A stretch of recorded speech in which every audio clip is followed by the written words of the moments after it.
Welcome back to the Mentors Connect podcast, everyone. I'm your host, Chloe, and today on the podcast we had Michael Ullmer on, who is the chairman of the major Australian corporation Lendlease.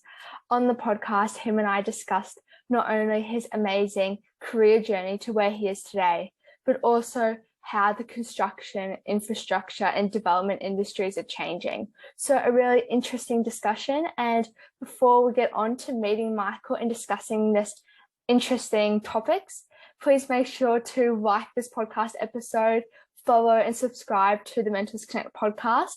And now, with much further ado, let's go and meet Michael. Today, I'm very excited to have Michael on, who is the chairman of the major Australian organisation Lendlease. And today, I'm very excited to have him on to talk about construction, infrastructure, the building industries. I think he's definitely qualified to discuss this. And at the end, we're also going to be hopefully getting a piece of advice from Michael. So make sure to tune in for that. So thank you, Michael, so much for coming on today. Thank you, Chloe. Delighted to be here. Thank you so much. So I was hoping to get started. Now, we see you're the chairman of Lendlease, such an amazing role. But what I'm curious about is your journey. So could you tell us a bit how you got there? Okay, Chloe. So I started out high school in London, in the UK, and after that I went to Sussex University and did a degree in mathematics because I really enjoyed maths and science at school. And then my first role was with a chartered accounting firm called KPMG. And with them, I worked in London for 5 years, then in America for a couple of years, and then came to Australia, initially for 2 years, but obviously decided to stay. I spent the first 25 years of my professional career in professional services with KPMG and Coopers and Lybrand. And then I moved into banking. So I had senior roles with Commonwealth Bank of Australia and also with National Australia Bank. And then I stepped down from executive roles 10 years ago and have been a non-executive director of Foster's Brewing, Woolworths, the supermarket chain. I work at Woolworths. You do? Oh, yeah. Fantastic. A lot of people started their great careers at Woolworths. I'm delighted to hear that. And then, as you say, Chloe, I'm chairman of Lendlease. I've also done quite a few things in the not-for-profit sector. So I've been on the council of 2 girls' schools, chaired a not-for-profit that facilitated businesses supporting disadvantaged schools. And I recently retired as chairman of the Melbourne Symphony Orchestra and also as a trustee of the National Gallery of Victoria. So you've done a lot of amazing things, both in the business world and in your communities, which is amazing. So it was good to get a bit of background about yourself, Michael. And now I want to move on to the bulk of our discussion today. And this is all focused around the future. So firstly, I wanted to ask you, how has technology changed the way Lendlease operates as a business, as a company?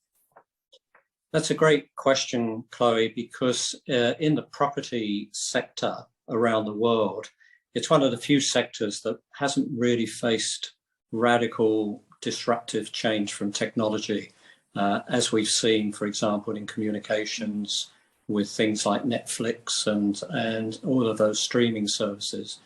But at Lendlease, we think it's coming down the pike, and we've decided that we're going to get out there and sort of lead that technological change. And so we're working on programs that will impact every aspect of our business.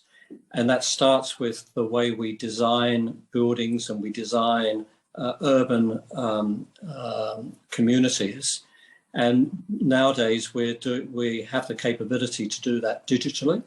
And the fantastic thing that allows us to do is come up with essentially an infinite number of options and therefore get the best outcome for the community, find the best way to position and shape the various buildings, etc. And then we use digital techniques to not only design, but also do the detailed engineering and structural structural drawings. And then when we construct our buildings, we're increasingly using automated digital techniques off-site.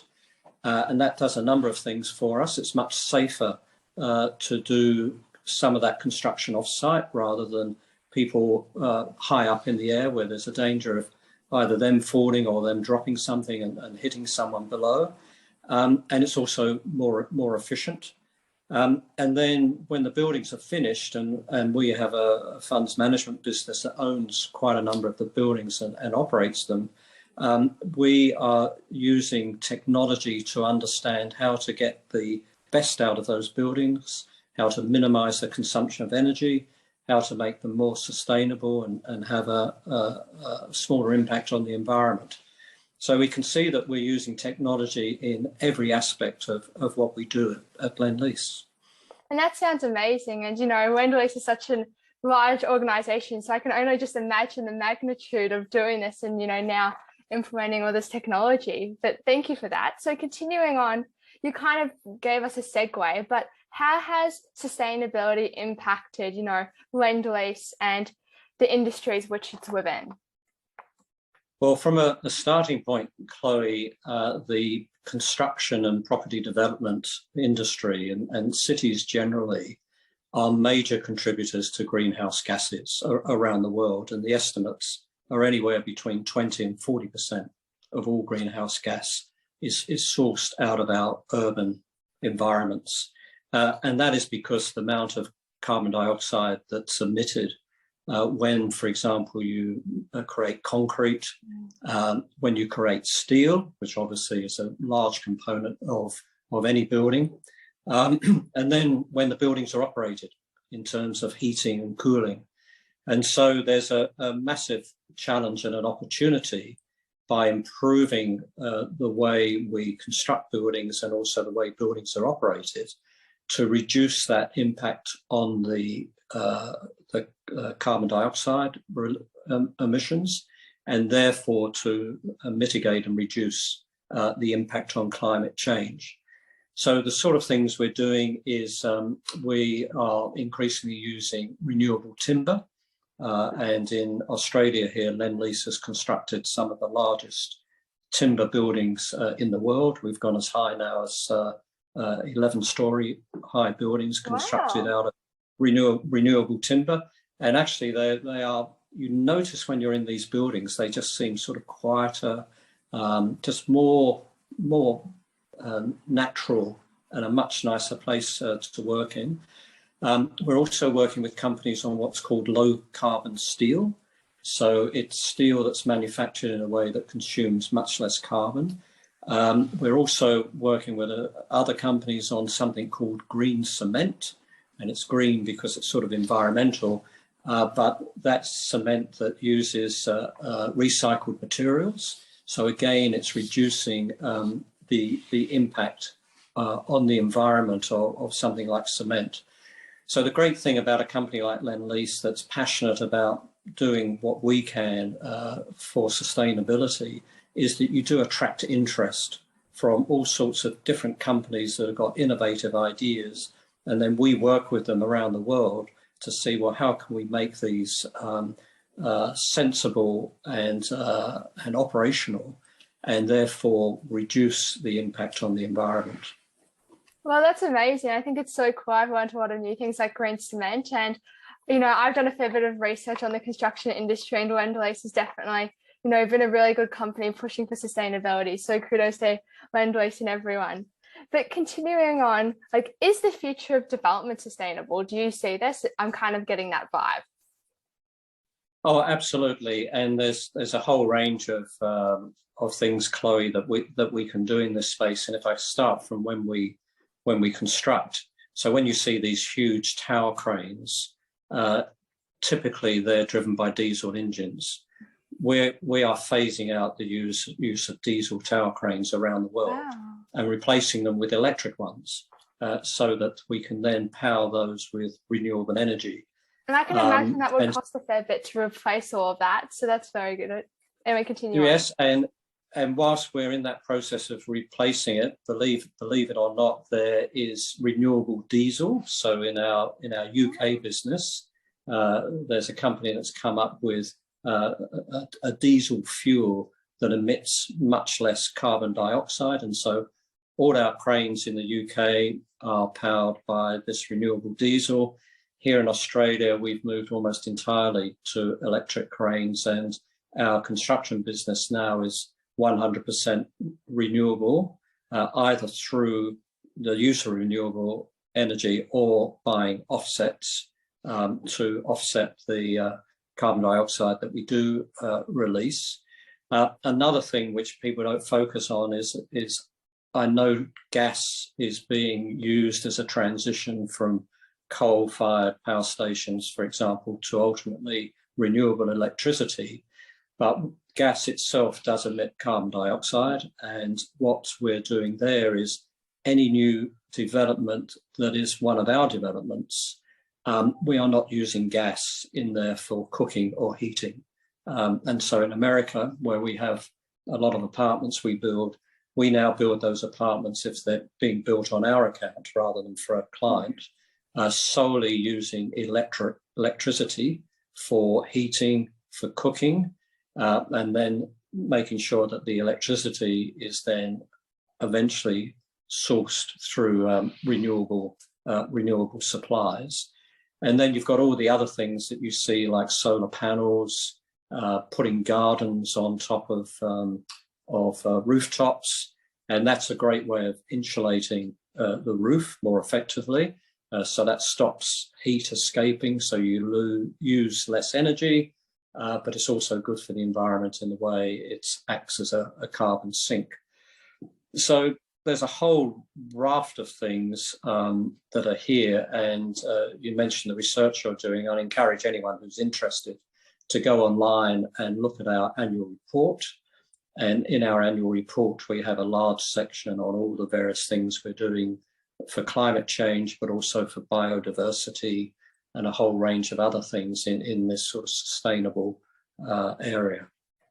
No, we'll definitely go check it out, everyone. I think that would be a big eye-opener. But continuing on, so what role do young people play in the construction infrastructure development industry moving forward, do you think? There's a whole range of really exciting career opportunities for young people in our industry, and we're very keen to attract as many as we can. At Lendlease, we have a large graduate recruitment program, which in each of the countries we operate in, and we operate in about a dozen countries around the world.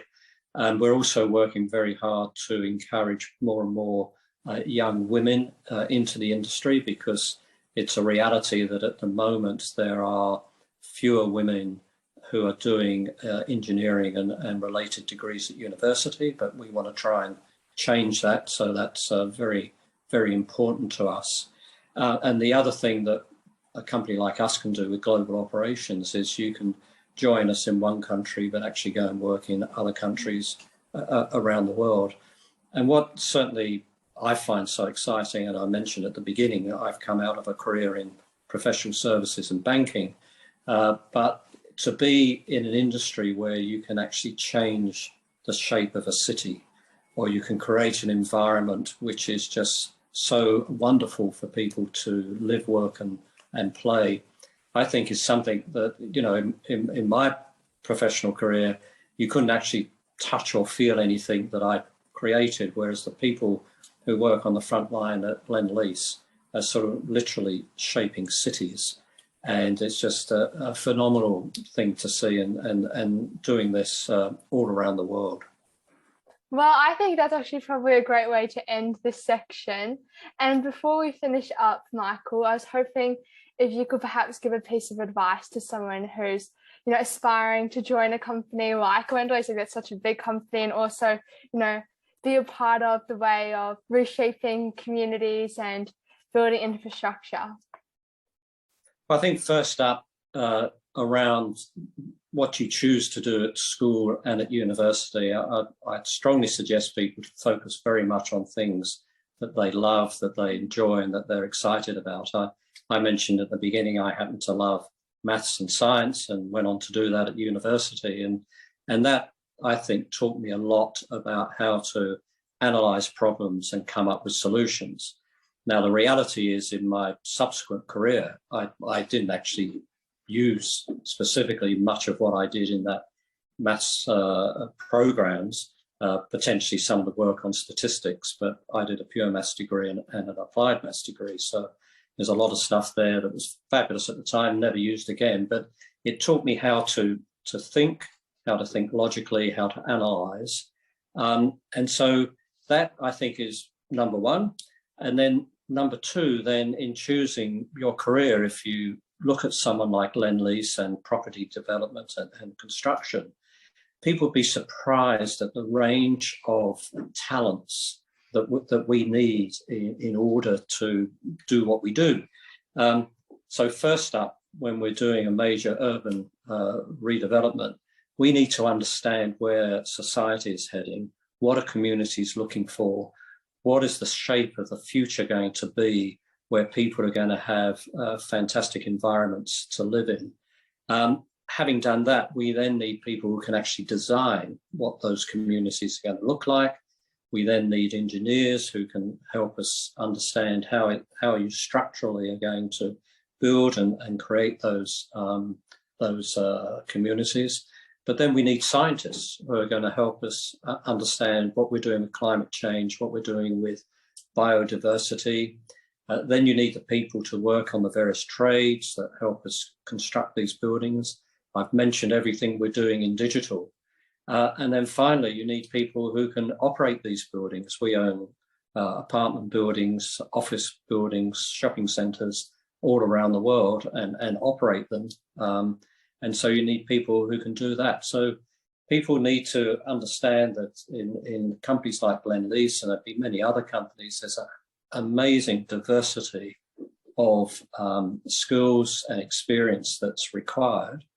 But what I would do first up is you've got to find something that you really enjoy, that you're really passionate about, and then that will help you get on to the first stage of what I hope will be a very exciting career. No, but thank you so much, Michael, for coming onto the podcast today and sharing with all of us your insights, your background, and that great piece of advice there. And thank you all to all the listeners for listening to me and Michael chat today. Hope you enjoyed, and make sure to like the podcast episode. Thank you, Michael, once again. Thanks, Chloe. It's been fantastic. Well done. Thank you. Bye, everyone.